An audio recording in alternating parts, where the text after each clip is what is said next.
Guilt. Guilt is a part of the grieving process. No matter who you lost and how you lost them, guilt goes along with the journey. Did I do enough? Did I say enough? Missed moments? All of those things can create guilt.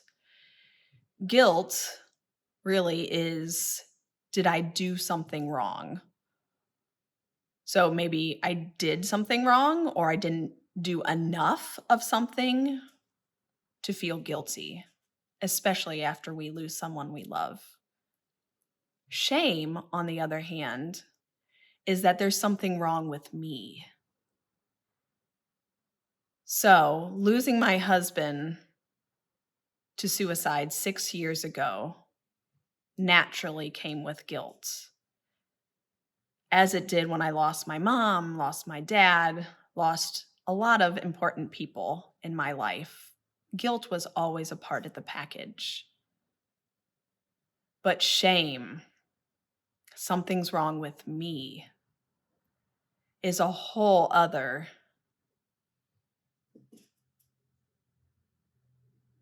emotion, action, because something's wrong with me. He didn't stay because something's wrong with me. He didn't stay because maybe I didn't love him enough. He didn't stay, fill in the blank. So the guilt I could do. I knew I could process and work through that.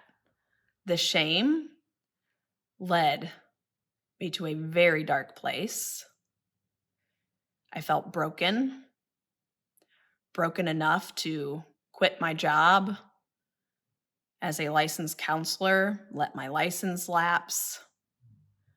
I truly thought I was never going to be okay enough to help anybody, even the 2 young children that he left behind.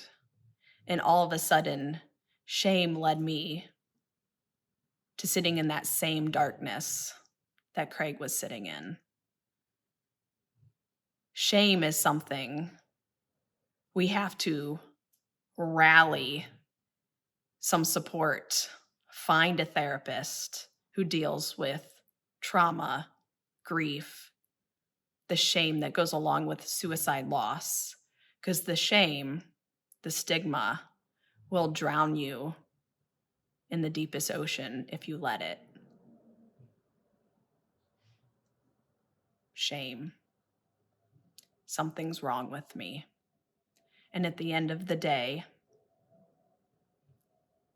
being a suicide loss survivor is truly life-changing, but it's not my fault, and it's not who I am.